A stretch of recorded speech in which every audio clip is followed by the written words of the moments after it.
Hello friends, स्वागत है आप सभी का अपने चैनल स्पर्श क्लासेस में। तो फ्रेंड्स, आज की वीडियो में हम आपसे डिस्कस करने वाले हैं आपका most important topic ozone layer. आप सभी ने देखा होगा कि आपके प्रीवियस ईयर में ओजोन लेयर से रिलेटेड काफ़ी क्वेश्चन पूछ लिए जाते हैं, तो इस टॉपिक को आपका आज इतना अच्छा कर देंगे जिससे कि आपके एग्जाम में अगर ओजोन लेयर से कोई भी क्वेश्चन आता है तो आप उसको कर पाएंगे, क्योंकि यही कुछ क्वेश्चंस हैं जो आपसे पूछे जाते हैं। इस टाइप से ही पूछा जाता है यूपी टेट में, इससे ज़्यादा अबाव लेवल नहीं आता है। तो इस टॉपिक को आज हम आपका कवर करेंगे। और अगर आपने अभी तक प्रीवियस ईयर क्वेश्चंस की वीडियोस नहीं वॉच करी हैं तो प्लेलिस्ट में जाके चेक करें। डिस्क्रिप्शन बॉक्स में आपको ईवीएस की प्लेलिस्ट का लिंक मिल जाएगा, तो अदर वीडियोस भी आप देख सकते हैं। तो स्टार्ट करते हैं अपनी आज की क्लास को।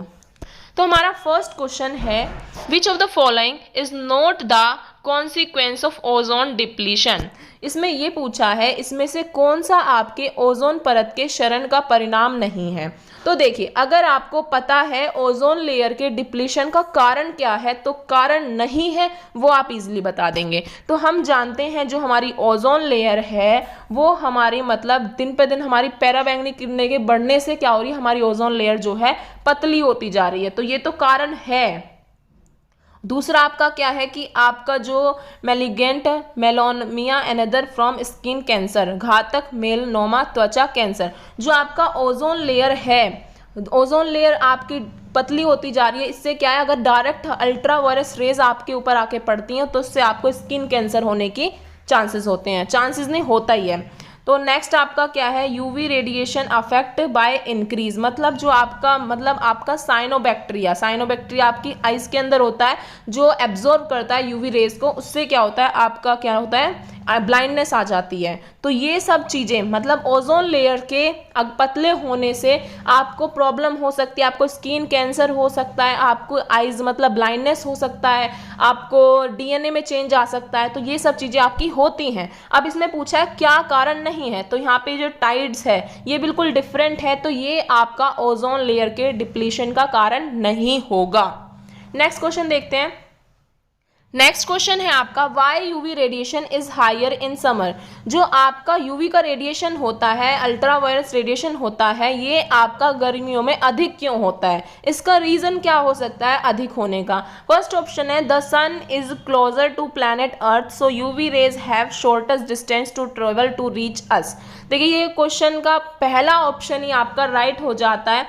सूर्य ग्रह पृथ्वी के करीब है इसलिए यूवी किरणों को हम तक पहुंचने के लिए कम दूरी लगती है। तो देखिए, जैसे क्या होता है समर टाइम में क्या होता है, ये हमारी पृथ्वी है, ये हमारा सूर्य है, तो इनका जो डिस्टेंस होता है बहुत कम होता है। जब इसमें डिस्टेंस कम होगा तो जो सूर्य की किरणें हैं, जो रेस आ रही हैं वो डायरेक्ट पड़ेंगी। अब जब वो पास में है, डिस्टेंस कम है, तो कहीं ना कहीं वो डायरेक्ट पड़ रही हैं बहुत तेज।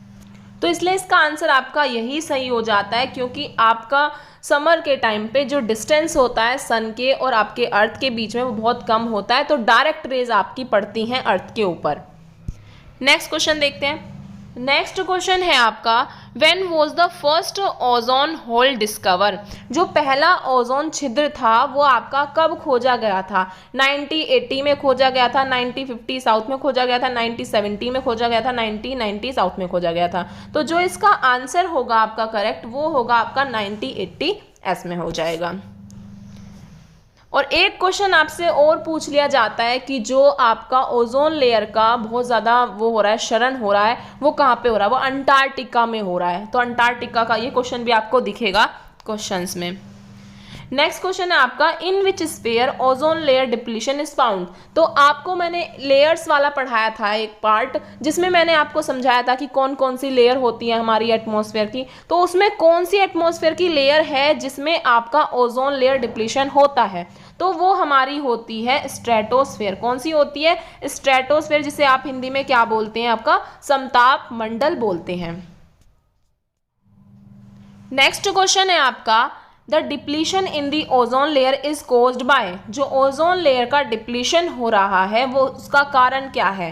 आपका कार्बन डाइऑक्साइड कारण है उसका, आपका नाइट्रो ऑक्साइड कारण है, मीथेन है, क्लोरोफ्लोरोकार्बन है। तो देखिए, इसका आपका करेक्ट आंसर होता है आपकी क्लोरोफ्लोरोकार्बन है, जो आपकी ओजोन लेयर के डिप्लीशन का कारण होती है। और जो आपकी क्लोरोफ्लोरोकार्बन है ये कहाँ से निकलती है, आपके एसी से निकल रही है, आपकी कार से निकल रही है, आपकी जो भी रेफ्रिजरेटर वगैरह हैं उनसे निकल रही है। तो ये जो भी मतलब क्लोरोफ्लोरोकार्बन है, ये जो गैसेस हैं कहीं ना कहीं ये आपकी ओजोन परत को क्या कर रही हैं, हार्म कर रही हैं। और ये याद रखना ज़रूरी है, जैसे ही जैसे आपकी ओजोन लेयर पतली होती जाएगी और वो रेज डायरेक्ट आपके ऊपर आके पड़ेंगी तो आपको कैंसर होने के चांसेस रहेंगे, स्किन कैंसर के, ब्लाइंडनेस के चांसेस बढ़ जाएंगे आपके। तो ये सब प्रॉब्लम आपको फेस करनी पड़ेंगी, डीएनए में चेंजेस आ जाएंगे। ये 3 चीजें आपको याद रखनी है। और एक क्वेश्चन और पूछ लिया जाता है आपसे कि आपकी कौन सी रेज जो है वो सबसे ज्यादा खतरनाक है। तो ये क्वेश्चन शायद हो आपकी पीडीएफ में, ना भी हो तो भी आप अभी याद रखिए। सबसे ज्यादा खतरनाक रे आपकी होती हैं यूवीसी रेज। कौन सी होती हैं, आपकी अल्ट्रावायलेट सी रेज जो हैं वो आपकी सबसे ज्यादा खतरनाक होती हैं। तो आपको याद रखना है इस क्वेश्चन में डिप्लीशन का कारण कौन सी गैस है, आपकी क्लोरोफ्लोरोकार्बन, जिसे आप बोलते हैं आपकी CFC। ऐसा नहीं है कि क्वेश्चन में अगर CFC आ जाए तो आप सोचिए ये तो पढ़ा ही नहीं था, नहीं। क्लोरोफ्लोरोकार्बन का फॉर्मूला होता है एक तरह से, ये पूरा क्लोरोफ्लोरोकार्बन बोलते हैं फुल फॉर्म में आप इसे। नेक्स्ट क्वेश्चन है आपका, which of the following is a prime health risk associated with greater UV radiation through the atmosphere due to the depletion of ozone layer. तो इसमें तो आपका इस क्वेश्चन में ये पूछा है कि आपके ओजोन लेयर के डिप्लीशन के कारण आपको कौन से मतलब हेल्थ रिस्क आ सकते हैं। तो मैंने आपको क्वेश्चन में बता दिया, अब उसमें से आपका कौन सा सही है। देखिए, damage in digestive system, increase risk in liver cancer, increase risk in skin cancer या न्यूरोलॉजिकल डिसऑर्डर। तो मैंने आपको बताया एक तो आपका स्किन कैंसर हो सकता है आपको, एक आपका ब्लाइंडनेस हो सकता है आपका। तो ये चीज़ें आपको देखने को मिलेंगी। तो आपका इसका करेक्ट आंसर हो जाएगा कि आपका रिस्क हो सकता है स्किन कैंसर के इंक्रीज होने का। और सभी ऑप्शन आपने नहीं पढ़े हैं, नहीं मैंने आपको पढ़ाए हैं। तो याद रखिएगा जो प्रॉब्लम मतलब रिस्क आता है वो स्किन कैंसर या फिर ब्लाइंडनेस का आता है। नेक्स्ट क्वेश्चन है आपका, Montreal protocol is related to. जो एक मॉन्ट्रियल प्रोटोकॉल आया था आपका, वो आपका किससे रिलेटेड था। तो आपका एक मॉन्ट्रियल प्रोटोकॉल था, एक आपका वियना प्रोटोकॉल था। ये दोनों ही प्रोटोकॉल आपके संबंधित थे आपके ओजोन लेयर के डिप्लीशन से, इसको प्रोटेक्ट करने के लिए आपके ये आए थे। तो पहले आपका आया था वियना प्रोटोकॉल, फिर आया था आपका मॉन्ट्रियल प्रोटोकॉल। तो अब आपसे क्वेश्चन में पूछा जा सकता है मॉन्ट्रियल प्रोटोकॉल हेल्ड इन। तो ये क्वेश्चन आप बताएंगे, पता होना चाहिए, ऐसे क्वेश्चन आपसे एग्जाम में पूछे जाते हैं। तो मॉन्ट्रियल प्रोटोकॉल आपका कब हेल्ड हुआ था, 1985 में हुआ था, 1997 में हुआ था, 1987 में हुआ था या 1992 में हुआ था। तो ये आपके लिए एक होमवर्क क्वेश्चन है, जिससे आप अगर होमवर्क के लिए सर्च करेंगे तो आपको कभी इसको नहीं भूल पाएंगे। नेक्स्ट क्वेश्चन है आपका वियना प्रोटोकॉल। तो देखिए मैंने आपको हिंट दे दिया उस क्वेश्चन के लिए कि वियना प्रोटोकॉल आपका पहले आया था, वियना प्रोटोकॉल के बाद आपका मॉन्ट्रियल प्रोटोकॉल आया था। तो वियना प्रोटोकॉल आपका कब आया था, 1985 में आपका वियना प्रोटोकॉल आया था। और ये किस लिए आया था कि जिससे कि हम जो ओजोन लेयर का डिप्लीशन हो रहा है उसे कहीं ना कहीं प्रोटेक्ट कर सकें। नेक्स्ट आपका क्वेश्चन है, green house gases cause a rise of 3 degree rise in overall global temperature in the past century are CFC, the CFC used in refrigerator is।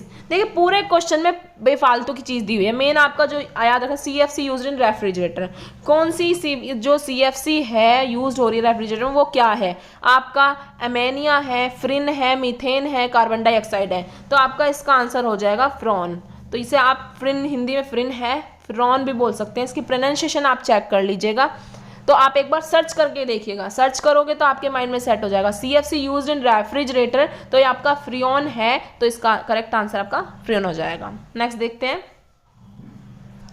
Who discover the ozone layer. Ozone परत की खोज किसने की थी। तो आपके option में है हेनरी बुइसन और चार्ल्स फैबरी, कार्ल सागन और चार्ल्स फैबरी, GMB डबसन और कार्ल सागर और GMB डबसन। तो इसका आंसर आपका हो जाएगा, तो आपका इसका आंसर होता है Henry Busson and Charles Fabry discovered the ozone layer and later its property were studied by J.M.B. Dobson। तो पहले तो आपका जो ये आपका ओजोन लेयर था, इसको डिस्कवर जो किया था वो किया था हेनरी बसन और चार्ल्स फैब्री ने, और बाद में इसको जो मतलब एक तरह से स्टडी किया था वो किसने किया था, J.M.B. डबसन ने। तो ये आपको याद रखना है। और एक चीज़ और आपको याद रखनी है कि जो मेजरमेंट होता है ओजोन का वो किसके द्वारा किया जाता है, तो वो आपका डबसन के द्वारा किया जाता है आपका मेजरमेंट। नेक्स्ट क्वेश्चन है आपका, between what altitude is the ozone layer found in highest concentration. Ozone परत किस ऊंचाई के बीच सबसे अधिक में पाई जाती है, तो इसका आपका ऑप्शन है 10 to 20, 20 to 40, 40 to 55, 55 to 70। तो देखिए आपको मैंने बताया था कि जो हमारा स्ट्रेटोस्फेयर है उसके अंदर हमारी ओजोन लेयर आती है। जो स्ट्रेटोस्फेयर काउंट होता है वो हमारा 10 से 50 के बीच में आता है, तो जो आपका आंसर होगा वो 50 से तो कम ही होगा। तो यहाँ पे आपका जो करेक्ट आंसर होगा वो आपका ए या बी में से रहेगा। तो इसे आप खुद सर्च करेंगे कि आपको कौन सा आंसर मिलता है ज़्यादातर देखने के लिए, और कमेंट बॉक्स में बताएंगे, क्योंकि इसमें कन्फ्यूज़न रहता है, क्योंकि हमेशा ये एग्जैक्ट वैल्यू नहीं दिखाते हैं। तो किसी बुक में आपको 20 to 40 गिवन है, किसी में आपको 10 to 20 गिवन है। तो आप बताइए कि आपको 20 to 40 मिला है, 10 to 20 मिला है, जो भी करेक्ट होगा उसको फाइनल करेंगे। नेक्स्ट क्वेश्चन है हमारा, Which of the following UV radiation is responsible for causing sunburn and skin cancer। तो आपकी कौन सी रेज होती हैं जो रिस्पॉन्सिबल होती हैं आपकी स्किन कैंसर के लिए, आपकी मतलब एक तरह से आपकी त्वचा को ख़राब करने के लिए, तो ये आपकी होती हैं UVB रेज होती हैं जो हमारे कैंसर और हमारी स्किन को ख़राब करने के लिए जिम्मेदार होती हैं। नेक्स्ट हमारा क्वेश्चन है, how many oxygen particle are there in every atom of ozone. तो हमें बताना है कि हमारे कितने पार्टिकल्स होते हैं ओजोन के अंदर। तो ओजोन के अंदर हमारे 3 पार्टिकल होते हैं ऑक्सीजन के। तो ये आपको याद रखना है, कितने होते हैं, ऑक्सीजन के 3 पार्टिकल्स आपकी ओजोन के अंदर होते हैं। नेक्स्ट क्वेश्चन देखते हैं। नेक्स्ट हमारा क्वेश्चन है, what is the full form of CFC।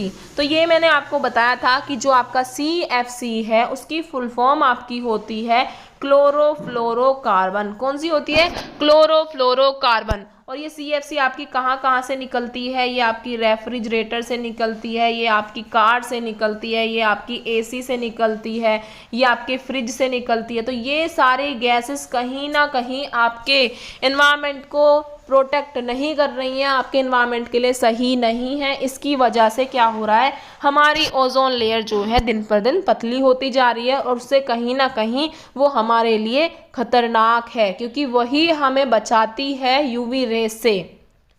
तो आई होप आपको ये कुछ क्वेश्चंस क्लियर हुए होंगे। हमने जो चीज़ें भी डिस्कस करी हैं, एक बार हम उसकी समरी पढ़ लेते हैं कि हमने क्या डिस्कस किया है। तो हमने आपको बताया कि जो आपकी ओजोन है, ओजोन लेयर आपकी कहाँ पाई जाती है, आपकी स्ट्रेटोस्फेयर में पाई जाती है। तो ओजोन लेयर आपकी कहाँ पाई जाती है, आपके स्ट्रेटोस्फेयर में पाई जाती है, आपके समताप मंडल में पाई जाती है।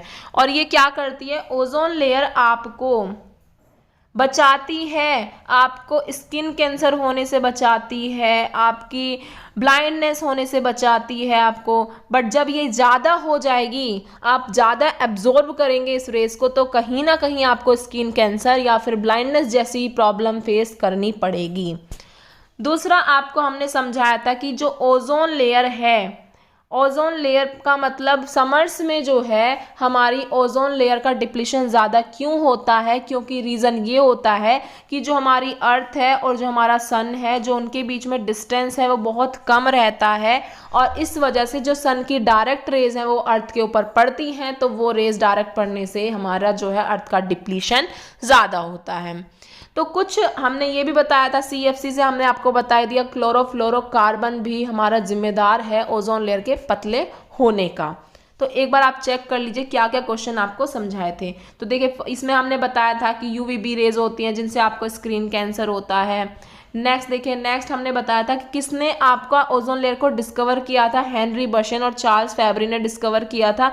बट इस लेयर को बाद में जाके स्टडी किसने किया, J.M.B. डबसन ने इसका स्टडी किया। अगर आपसे पूछा जाता है मेजरमेंट, क्या पूछा जाता है, मेजरमेंट जो है ओजोन का वो क्या है, तो वो आपका हो जाता है डबसन।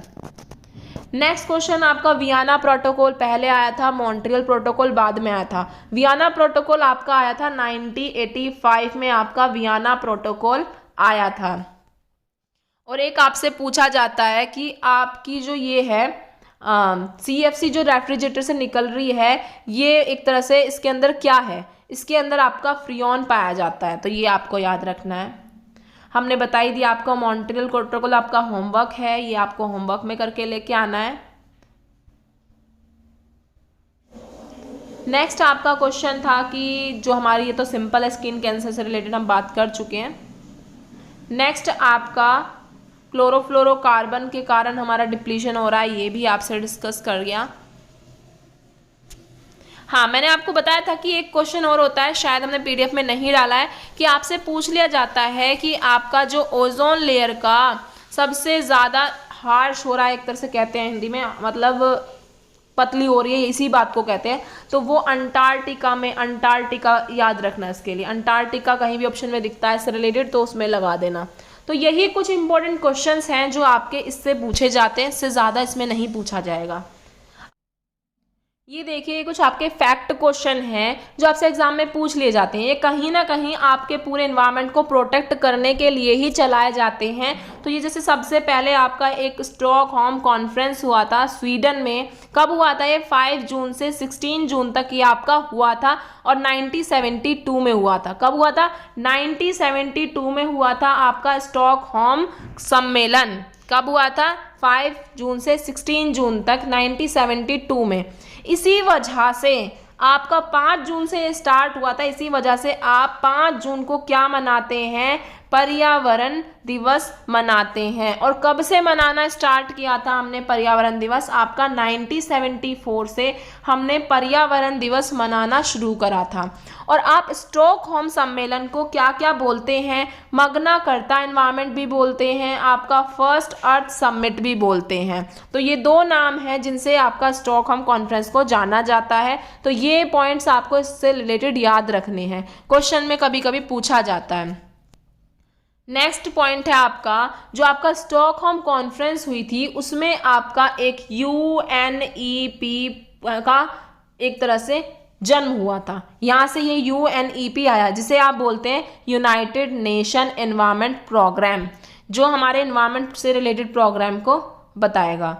नेक्स्ट आपका, ये तो मैं बता ही चुकी हूँ, ओजोन प्रोटेक्शन से रिलेटेड आपके ये आए थे, वियना कन्वर्सेशन प्रोटेक्शन आया था, आपका मॉन्ट्रियल प्रोटोकॉल आया था, एक आपका लंदन सम्मेलन भी आया था, एक आपका एक और था आपका H नेम से करके कुछ है, वो आप चेक कर लीजिएगा। तो मेन जो मतलब आपसे एग्जाम में पूछा जाएगा वो आपसे पूछा जाएगा वियना प्रोटोकॉल से और मॉन्ट्रियल प्रोटोकॉल से। तो इसका ईयर भी आपको पता होना, देखिए आपका होमवर्क दिया था और होमवर्क यहीं पे आ गया आपका आंसर। तो मॉन्ट्रियल प्रोटोकॉल आपका 1987 में मतलब इसको ये जो है 1987 में आया था, और आपका वियना प्रोटोकॉल 1985 में आया था। तो जब 85 में आपका ओजोन के लिए आएगा वियना प्रोटोकॉल आया था, उसके 2 साल बाद ही आपका मॉन्ट्रियल प्रोटोकॉल आ गया था। तो होमवर्क का क्वेश्चन तो आपका कोई बचा ही नहीं। तो यही आपकी आज की कंटेंट था, और इसमें ओजोन लेयर का जो भी हमने आपको पढ़ाया ये काफ़ी इंपॉर्टेंट है, ये आपके एग्जाम के लिए मोस्ट इंपॉर्टेंट है। तो आई होप आपको वीडियो पसंद आई होगी, वीडियो अच्छी लगी होगी, तो अपने सभी फ्रेंड्स तक इस वीडियो को शेयर करें, चैनल को सब्सक्राइब करें, वीडियो को लाइक करें एंड कमेंट ज़रूर करें, क्योंकि आपकी कमेंट हमें मोटिवेशन देती हैं और उससे ही हमारा मन करता है कि और ज़्यादा कंटेंट आपके लिए अच्छा बनाने की कोशिश की जाए। Thank you so much.